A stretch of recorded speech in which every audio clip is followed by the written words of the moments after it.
Greetings, everybody. I'm really pleased to join you today from Nairobi, Kenya, for the preparatory roundtable on partnerships. The high-level officials meeting that's going to take place next month will take stock of progress towards the Global Compact on Refugees' objectives of easing pressure and increasing access to self-reliance and solutions.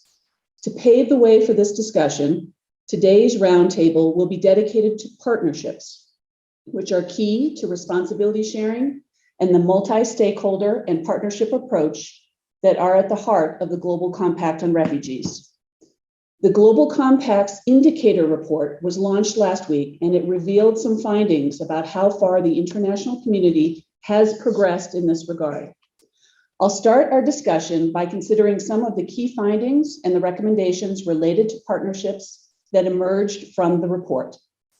This will be followed by 3 interactive panels. The first will consider new kinds of partnerships that have emerged in the context of the Global Compact, in recognition of a whole of society approach that brings together complementary strengths that can help to achieve the goals of the Compact more effectively. The second panel will highlight how the emphasis on inclusion of refugees and ensuring that they are not left behind, and it has resulted in some new forms of collaboration with established partners. The third panel will look at national and regional arrangements that are key to comprehensive refugee responses, central, as you all know, to the Compact, reflecting on a whole of government approach, comprehensive refugee response framework, regional approaches, and the support platforms, which we'll talk more about in a bit.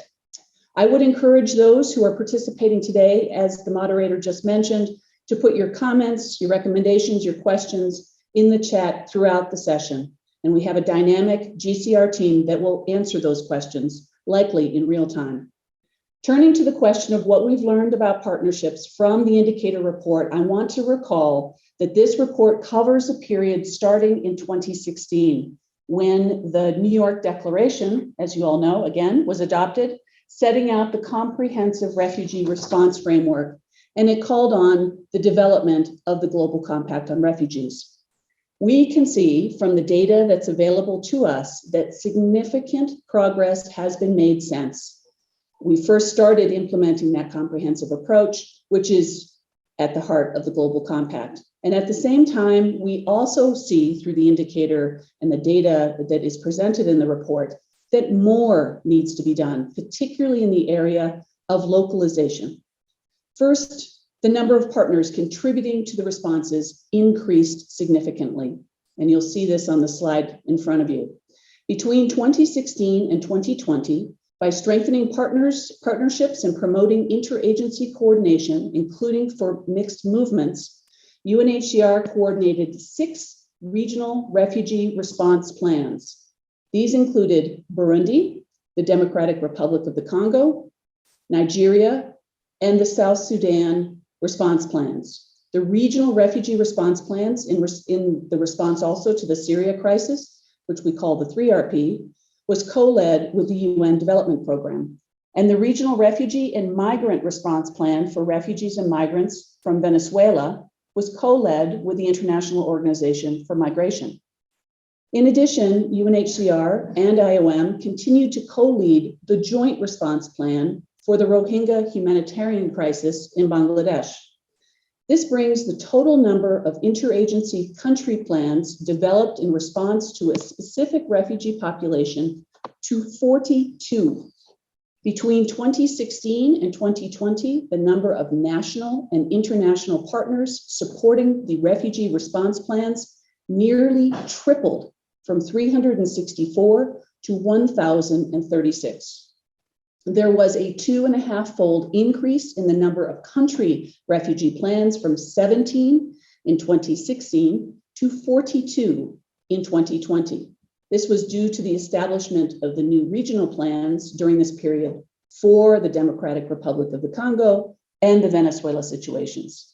And while a greater number of partners does not automatically entail more resources available for the response, each of these partners do bring some resources to the table together with their own network of donors and supporters. Second, we can see from the indicator report that the growth in the number of partners is distributed across different stakeholder groups. Available data demonstrate trends in relation to two main categories of partners: UN partners and non-governmental organizations, which for us includes the International Federation of Red Cross and Red Crescent Societies. Instances of UN partners being listed in country plans stood at 143 in 2016 and more than doubled to 312 in 2020.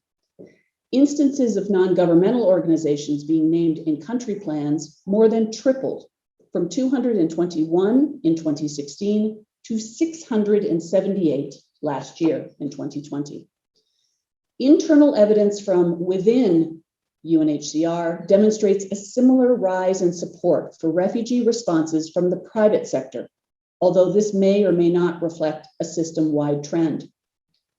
Third, the overall proportion of official development assistance, or ODA, for refugee and host communities channeled directly through national actors, reported by the 2020 OECD survey, decreased during the period, with levels at 8% in 2018 and 4% in 2019.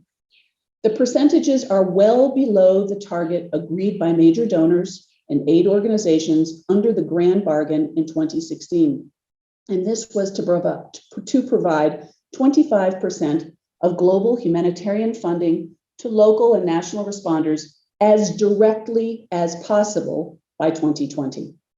However, the OECD survey does not capture the full extent of the reallocation of ODA received by the UN and other multilateral actors to national actors. We know from the last Grand Bargain report that while not specific to refugee situations, but to humanitarian funding more generally, the number of signatories that allocated 25% or more of their humanitarian funds to national or local responders as directly as possible increased from 5 in 2017 to 13 in 2020. In 2019, UNHCR, for example, allocated over $1.37 billion to over 1,100 partners, including $752.6 million to local responders, national NGOs, and governments. As a result, UNHCR met the Grand Bargain target by transferring 25.8% of its annual program expenditure to national actors.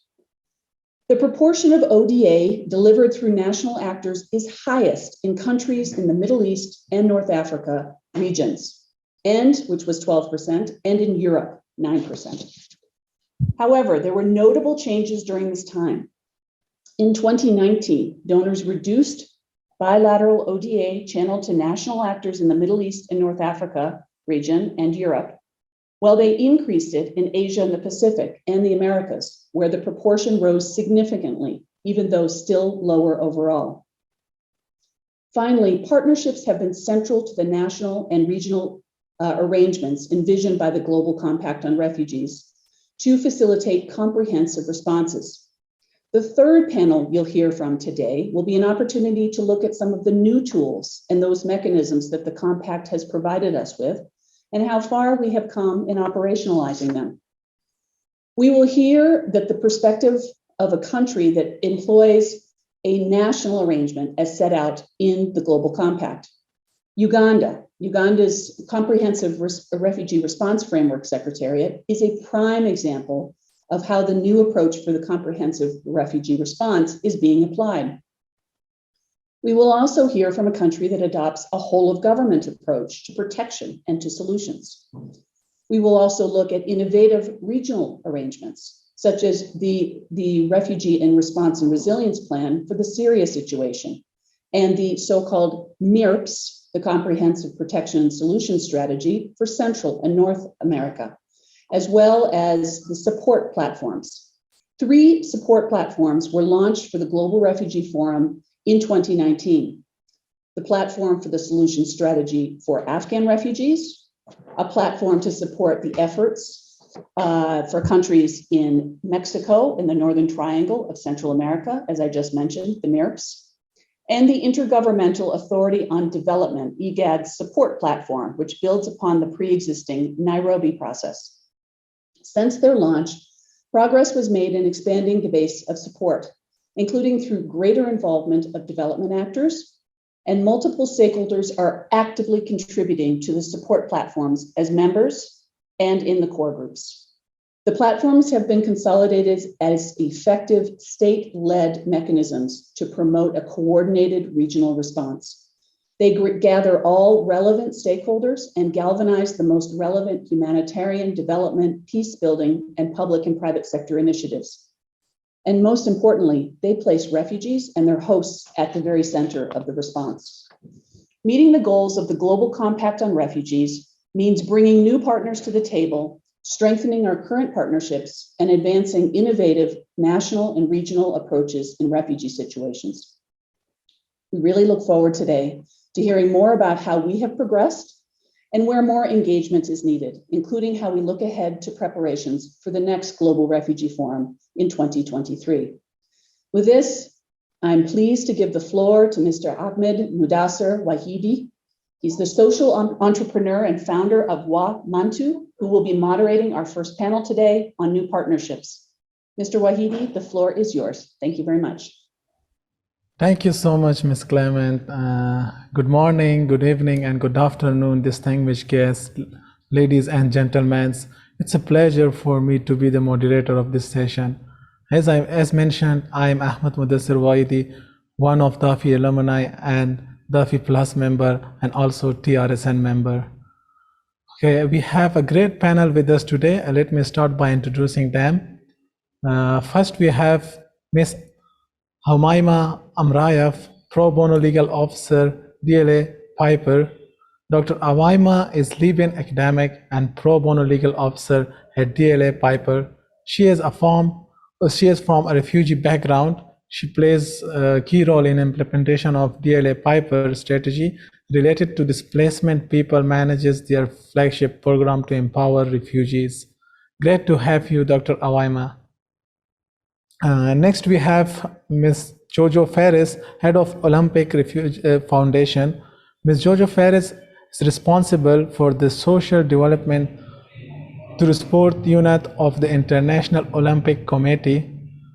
She managed the Australian government's $35 million Sports for Development program, the Pacific Sport Partnerships, and was continental manager at the London Organizing Committee for the Olympic and Paralympic Games. Welcome, Ms. Jojo. Next, we have Mr. Osin Walton from Instant Program Manager, Vodafone Foundation. Mr. Osin has been leading the Instant program at Vodafone Foundation since 2011.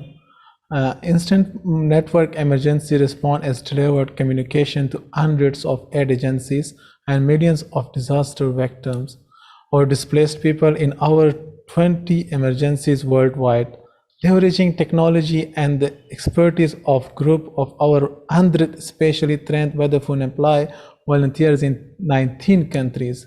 They have supported more than 129,000 refugees and host communities in 56 schools in Kenya, Tanzania, DRC, Mozambique, Egypt, and South Sudan. Great to have you, Mr. Osin. Last but not least, we have Ms. Christina Wendler, Head of Foreign Affairs of the City of Zurich, Myers Mechanism. Ms. Christina Wendler has been working in the Foreign Affairs section of the City of Zurich for about 10 years, which she has been adding since April 2021. The Foreign Affairs section is a part of the Urban Development Office in Mayor's Department of Zurich. Before she worked for several years at the Swiss Federal Administration, first the Federal Department of Foreign Affairs and then the State of Secretariat for Research and Education. Great to have you on our panel. I am looking forward to a fruitful conversation with you all. Before beginning the panel, I want to announce the audience polling question, the result of which will be shown at the end of the panel. So the question is, Which action should be prioritized to strengthen the multi-stakeholder and partnership approach set out in the GCR?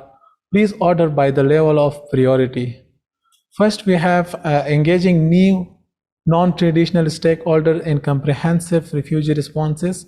Second, we have strengthening the engagement of traditional partners in comprehensive refugee responses. Third, engaging refugees and refugee-led organizations as a partner in comprehensive refugee responses. Fourth, including refugees in each stakeholder existing budget programs and activities. Fifth, we have collect and share learning to build the evidence base on what works. So that was the question. You can answer it through the chat, and the instruction is all available in the chat. So let us start by you, Miss Awaima. Hi, Mr. Wahidi. Thank you so much. My question for you is, the DLA Piper contributed the joint pro bono pledge by the legal community that has so far resulted nearly 165,000 hours of pro bono legal services provided for refugees. Could you please share some example of the interventions you made possible and the impact they have had? Of course. Over to you, Ms. Awaima.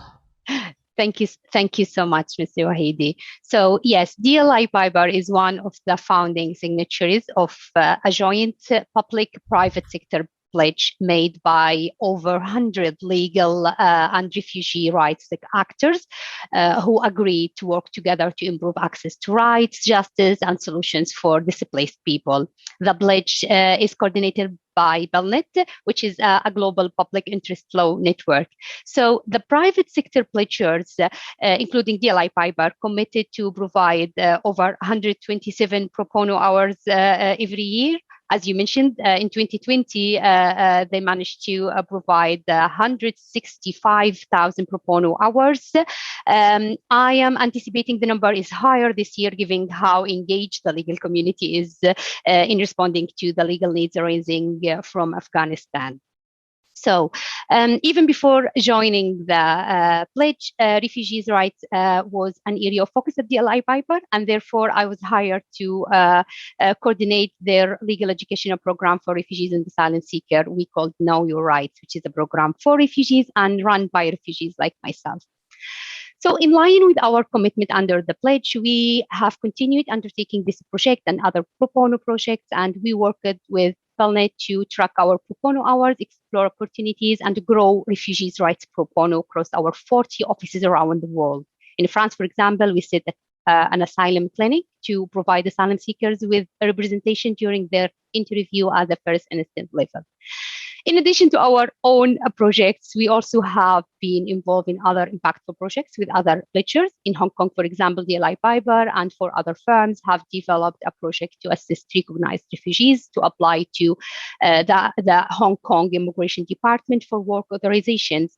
NGOs we worked with and UNHCR refer these cases have shared that this project has transformed the application procedure to a streamlined process, enabling more and more refugees to access livelihood opportunities and to rebuild their lives. And finally, in Asia, we are involved in a multi-jurisdictional research project with other global law firm, Herbert Smith Freehills, and also with Plumberg to explore access to banking for refugee-led organizations, which we believe and found very important and crucial to strengthen refugee-led organizations.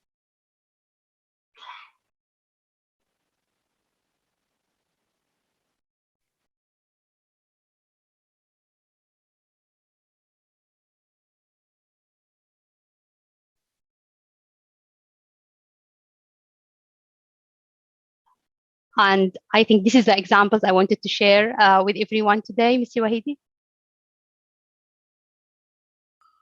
Thank you so much, Dr. Awaima. I really appreciate your efforts for the refugees in all over the world. So thank you so much. The next question is from Ms. Jojo. The question is, at the first Global Refugee Forum in 2019, more than 80 entities committed to using sport as a vehicle to improve their lives of displaced people. Given the growing interest in the use of sport as an unconventional delivery model, could you elaborate on why sport provides an important avenue to build new partnership for the refugees response? Absolutely, and thank you, Mr. Wahidi, for the question. Together with UNHCR, we dreamt big for this Sport for Refugee Coalition, but honestly, having 80 organisations or more come together to collectively pledge to promote and improve access to refugees to sport was beyond expectation. And not only in the number, but the diversity of the actors. We are grassroots clubs, civil society, governments, national and international sports federations, and national Olympic and Paralympic committees. And as you say, sport is unconventional in the development and humanitarian sectors, yet it's one of the most acceptable, familiar and sustainable community systems or interventions available. And there's a number of reasons for this, which I'll share 6 with you. First is the acceptability of sport by a community, making it a powerful entry point because it's trusted and sought after. 2, the potential for multifaceted benefits make it a particularly important avenue. It can improve physical and mental health. Similarly, it can offer networks and connections, and it can develop skills and behaviours. Thirdly, the very fact that sport is non-traditional gives us more agility as to how we can and do partner. Fourthly, every sport and sport activity brings together individuals, coaches, community, and supporters. Sport by its nature is a team effort, so we're used to working in partnerships. We recognise that you need different strengths and skills to optimise performance. Critically important, and this is the 5th point, is that mostly it's locally driven, and refugees and displaced people can and do participate, lead and excel in and through sport. And perhaps the most obvious example being the IOC Refugee Olympic team in Tokyo. Finally, it's about shared value. The Sport for Refugee Coalition was possible because of the knowledge and shared belief that we're stronger together. And that has its roots very deeply steeped in the fundamental principles of Olympism. So to answer your question, we can provide access, benefits, new approaches, teamwork, local and refugee-led opportunities, and shared value. Back over to you, Mr. Wahidi. Thank you so much, Ms. Jojo. Sport is really important for keeping body active and for being happy and all over the day. So I really like sports. Thank you for your answer. So my next question is from Mr. Osen. Mr. Osen, my question is, at the first Global Refugee Forum in 2019, the private sector announced large commitments in the form of more than 250 million in investment, employment, innovation, advocacy, and philanthropy. Osin, please tell us more about the long-standing partnership between UNHCR and the Vodafone Foundation in support of the Instant Network School programs. What impact has the project had, and what have you learned along this journey? Yes, thank you very much, Mr. Wahidi, and good afternoon, everyone. Vodafone Foundation is delighted to have joined so many private sector actors in committing additional investment at the Global Refugee Forum in support of the refugee cause. At Vodafone Foundation, we believe that the private sector has a leading role to play in bringing innovation, in helping to bring about sustainable solutions for the benefits of refugees and host communities. Instant Network Schools, INS, is a holistic and human-centered connected education program which uses technology to support quality education for refugees and host communities, which we co-designed with UNHCR. It's not just to learn about technology, but rather uses technology to improve the learning quality and ultimately learning outcomes. Instant Network schools provide an end-to-end connected education solution for each school, including power, connectivity, Vodafone Foundation's Instant Classroom, our digital classroom in a box, digital educational content aligned to national curriculum, teacher training, a coach to support teachers in delivering interactive lessons, and a dedicated team both at UNHCR and Vodafone Foundation. And at Vodafone Foundation, we can count on fantastic employee-trained volunteers to support rollout as well. In terms of where we are today, so far we've deployed 56 schools, benefiting close to 130,000 students and over 1,200 teachers in 6 African countries that you mentioned before. We'll be deploying 30 new schools by the end of March, and we're on track to reach our commitment at the Global Refugee Forum to reach 500,000 students and over 10,000 teachers in 300 schools by 2025. This is an investment by Vodafone Foundation of over 13 million euros, in addition to free connectivity to the schools. We're already seeing huge improvements in digital literacy, of course, increase in teachers' confidence, motivation, and in some instances, better exam results than in neighboring schools. Together with UNHCR, we're conducting a multi-year study to measure the program's impact, including on learning outcomes, to demonstrate the value of investing in holistic initiatives like the INS. Beyond INS, since 2015, we've also provided free connectivity to hundreds of thousands of people on the move, particularly in camps in Spain and Greece. And we're extremely proud of our partnership with UNHCR, which also extends to advocacy and standing for refugees.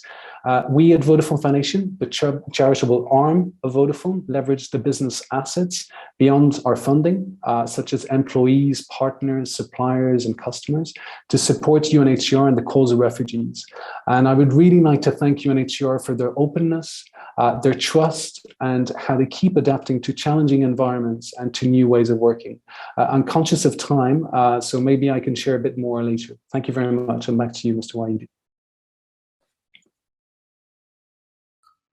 Thank you so much, Mr. Osen. It's already great.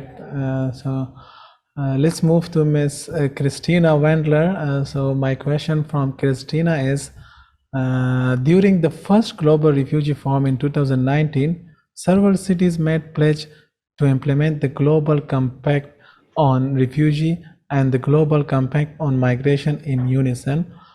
Why is it so important to engage cities in the implementation of global goals on migration and displacement? And how are cities like Zurich already implementing and contributing to the Compact's goals in their local context?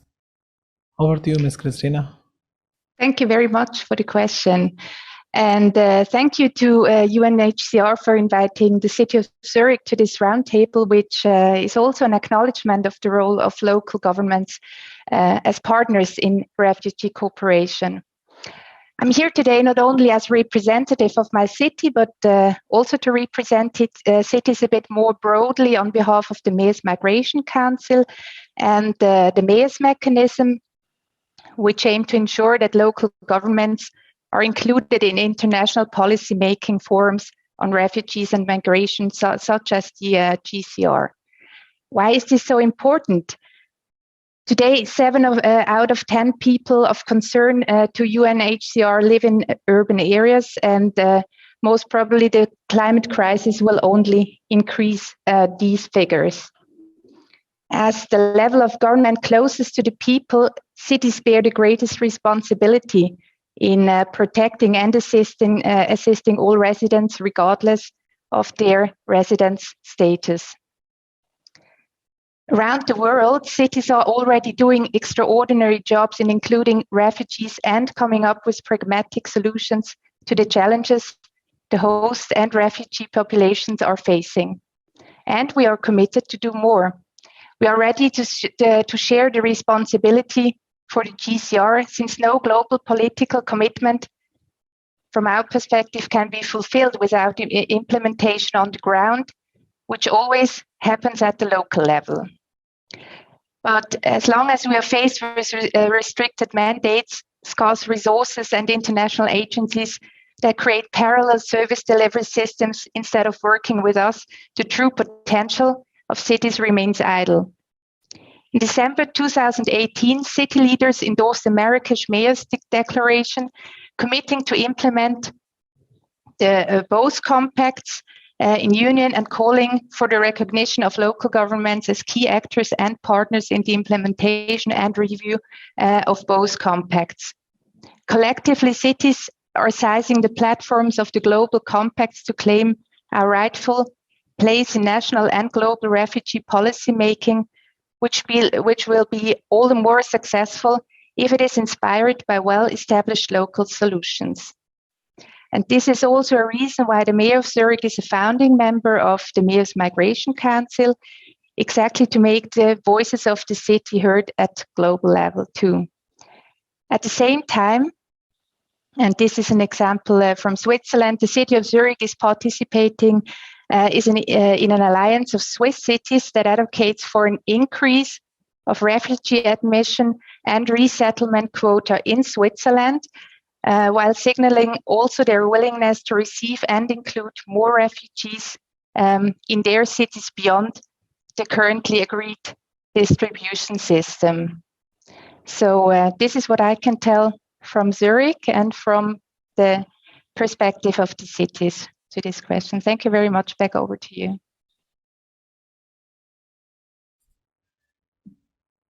Thank you so much. Thank you so much, Ms. Christina. Zurich is always my dream city.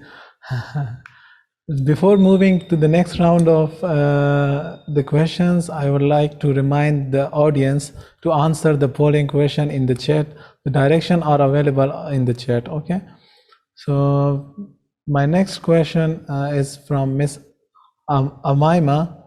The question is, how can your network and the work you're doing through it be further strengthened, bearing in mind the growing needs and complexities in refugee situation? Over to you, Ms. Amaima.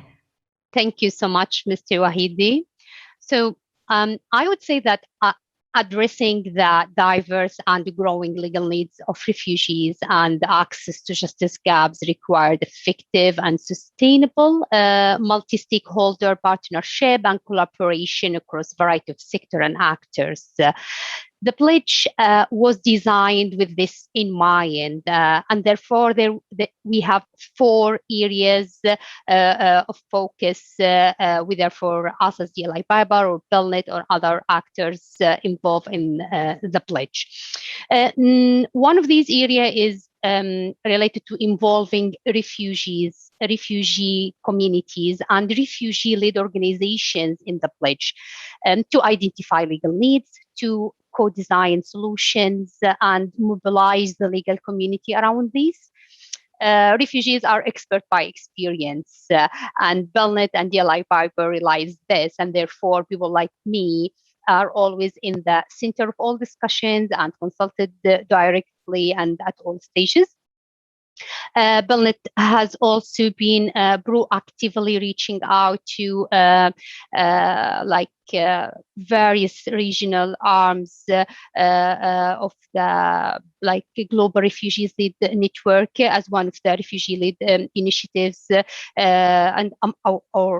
among other refugee led initiatives. And as a result of this, various regional arms of the network have joined the pledge and now working with other pledgers to mobilize the network in responding to the needs raising from Afghanistan situation. Area number 2 could be around engaging and supporting more local aid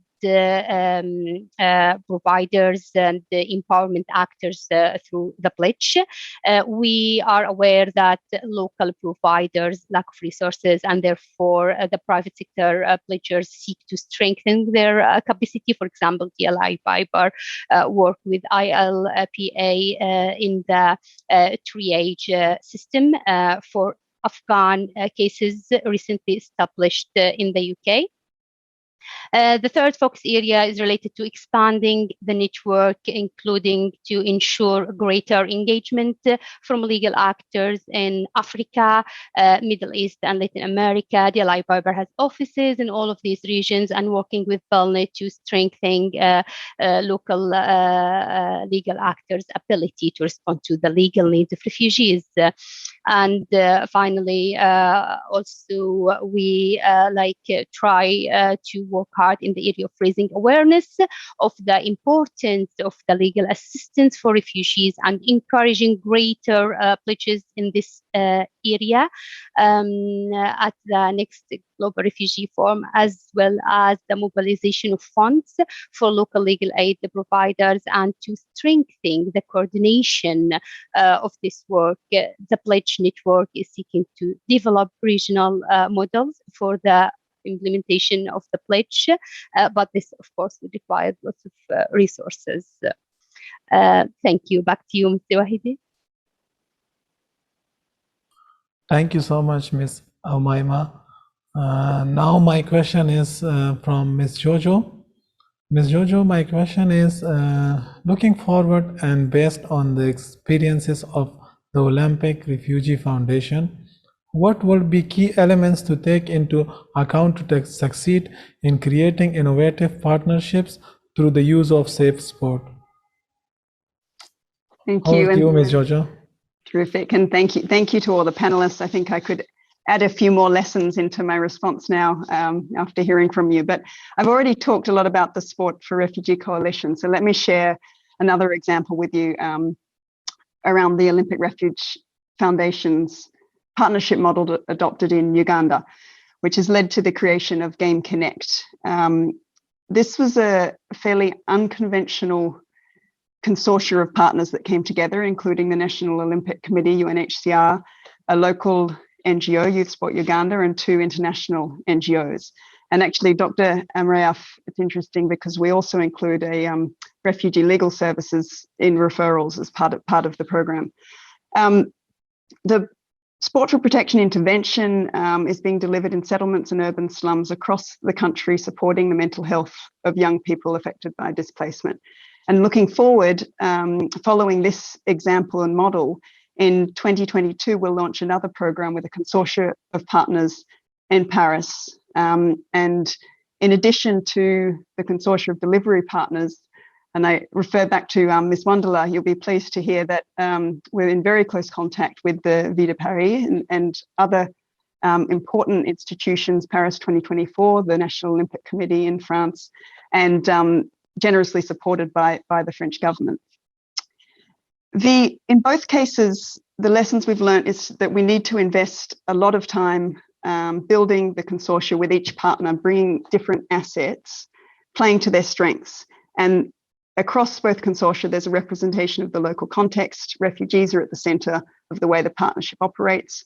Safeguarding and sustainability are paramount to the partnership and design.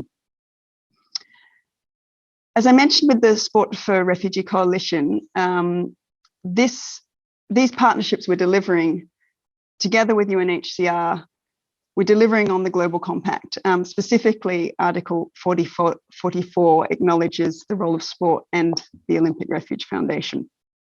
And sport can be used as a tool affecting the change we want, be it social inclusion, social cohesion, or physical and mental well-being. So what we want to do is shift the dial on how sport is viewed as an important partner in the refugee response. And that will require a much broader selection of partners outside of the sport movement. So it would be terrific, for example, to see sport embedded across the Global Refugee Forum program in 2023, whether with refugee athletes, a participant from Sport for Protection programs, hearing from sports organisations that are adopting protection and inclusion of refugees, and in many cases, changing their statutes to enable refugees to compete from grassroots through to national and international level. We could engage refugee coaches that are trained and have developed leadership skills. Many UN, particularly UNHCR, but others as well, governmental and NGO organisations already starting to embed sport into their policies, work and frameworks. There's many other things we've learnt, but I think the one worth sharing and finishing on is that whatever innovative types of partnerships and or models, the principle of equity and respect in those partnerships remain unchanged. Thank you. Thank you so much, Ms. Jojo. Now I will move to the next question, which is from Mr. Austin. Mr. Austin, the question is, looking ahead, in your view, what types of new partnerships are needed with private sector actors to ensure projects like the Instant Network schools can be sustained in the long run? Over to you, Mr. Austin.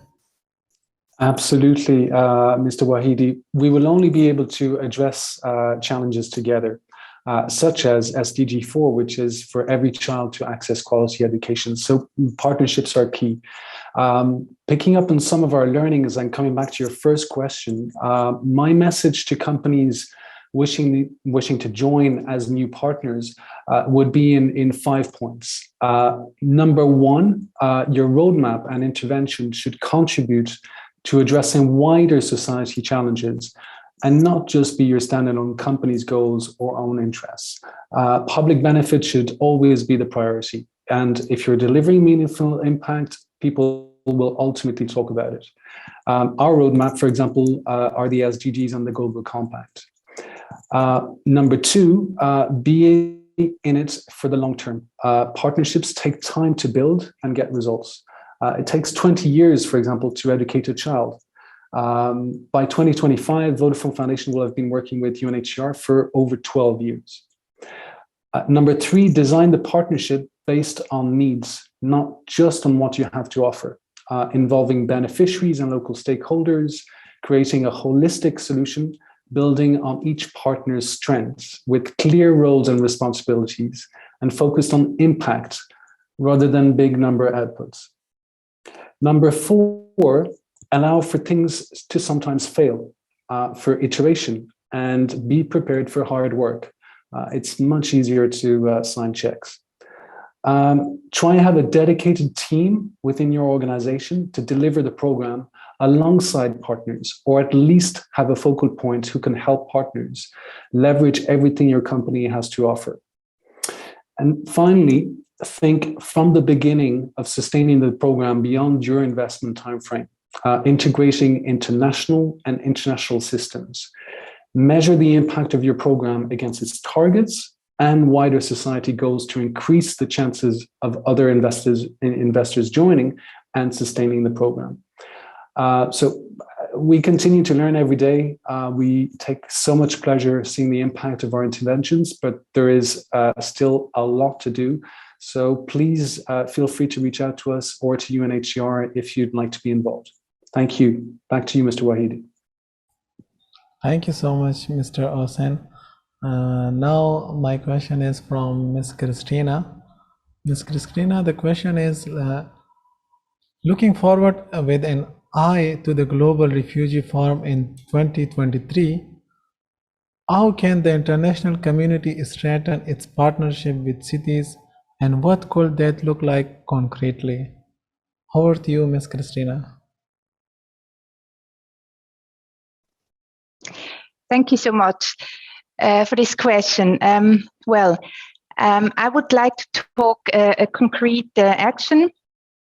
The Mayor's Mechanism, a partnership between the Mayor's Migration Council, the United Cities and Local Governments, UCLG, and IOM, together with UNHCR, will be launching a call to local action for migrants and refugees next spring in 2022.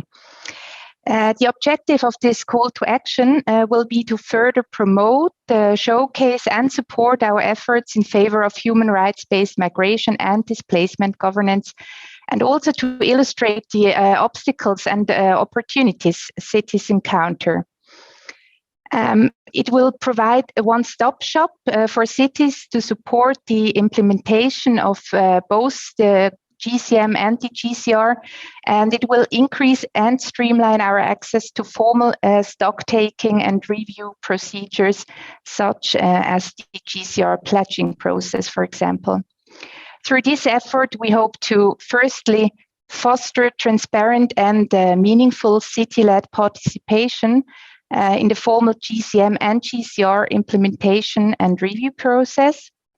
We secondly hope by this to unlock resources that go directly to cities so they can live up to their commitment and respond to the local realities even better. Efforts such as the Global Cities Fund managed by the Mayor's Migration Council are important enablers to unlock dedicated financing for cities. We thirdly hope to forge improved coordination and new partnerships with cities, both nationally, regionally, and internationally, to help achieve better, more efficient, and human-centered migration and displacement policies. Within the UN, it seems that there is significant momentum to increase this partnership with cities, and is fully in line with the Secretary General's efforts to invigorate inclusive multilateralism through our common agenda. In this vein, the Mayor of Zurich has pledged to host the annual meeting of the Mayor's Migration Council in Zurich in 2023 on the occasion of the second Global Refugee Forum. So I can say we stand ready to continue the conversation and hope, of course, to become permanent partners in this GCR review process. Thank you so much, and back to you, Mr. Wahidi. Thank you so much, Ms. Christina. Thank you so much, all of you. I'm very thankful to all of you for giving such a great answers. So now we will move to the polling question.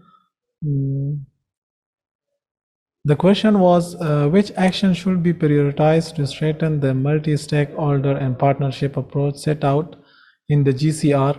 Please order by the level of priority. So maximum people ordered like this. The first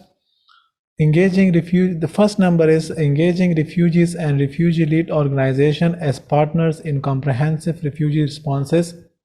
In number second, including refugees in each stakeholder existing budgets and programs and activities. In third, engaging new and non-traditional stakeholders in comprehensive refugee responses. At number 4, collect and share learning to build the evidence based on what works. And at the last, they put it the stating the engagement of traditional partners in comprehensive refugee responses. So that was the answer of the poll question, and there will be a 5-minute breaks, and after that the next session will start, and the moderator will be Miss Alaina Noor. So let's move to the break for 5 minutes, and then Miss Alaina will be with you. Thank you so much, all of you.